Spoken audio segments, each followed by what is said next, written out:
Good day, good people. Last Sunday, we marked the death of Prince Philip with prayers and the national anthem as part of our worship in church. In the previous week, we laid to rest our dear brother in Christ, George Render, a founder member of St. Francis Church, a lifelong worshipper and companion in the way of Christ. George and Prince Philip lived very different lives, but they had much in common: service of our nation, family, faith, and a heart for charitable work, civic life and welfare.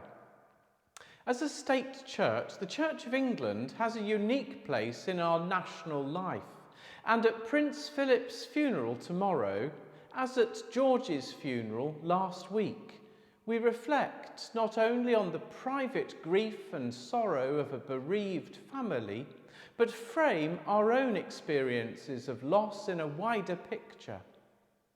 The purpose of civil society is to enable people to have a sense of belonging with mutual respect and a desire for human flourishing.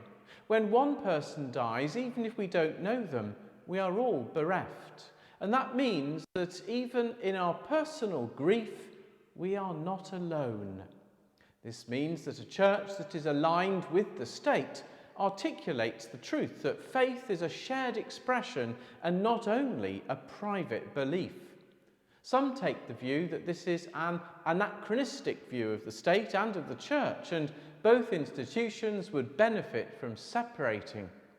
Certainly, it can be awkward to be aligned with a state that presents such a dispassionate face to migrants, refugees and asylum seekers, or which possesses and maintains the threat to use weapons of mass destruction, or which struggles to make good on its promises about controlling pollution. But another view is that this is all the more reason to maintain, as part of the body politic, an institution which represents the mystical divine presence.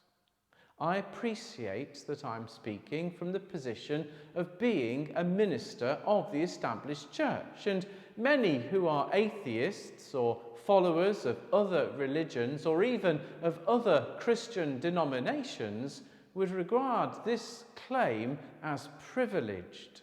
But my respect for history is such that the development of the Church of England has been so bound with the emergence of the state in the early modern period of our history that the two remain inextricably bound. In her introduction to a book by Stephen Cherry called Praying for England, Sarah Coakley comments that the distinct contribution of the Church of England is prayer, place, and the poor.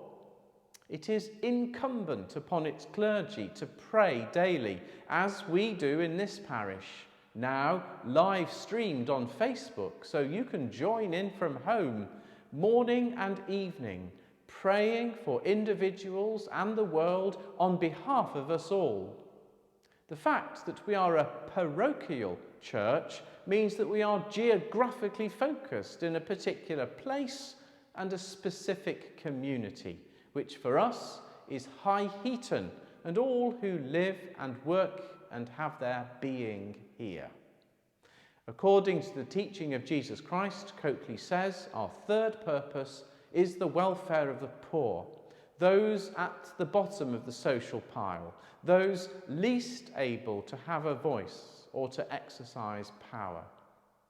That these aims align us with the civil powers might sometimes involve compromises that make us feel queasy. But on balance, they offer us the privilege and calling of being here for much more than ourselves. Our worship, our life together, and the activities we undertake to serve our community are not ends in themselves, and nor are they simply a social exercise or a voluntary activity by a group of like-minded people. As we know, we're all very different people here at St. Francis, But we do have one thing in common, our baptism, which is our allegiance to Jesus Christ and our sharing in his commission to make disciples of all nations.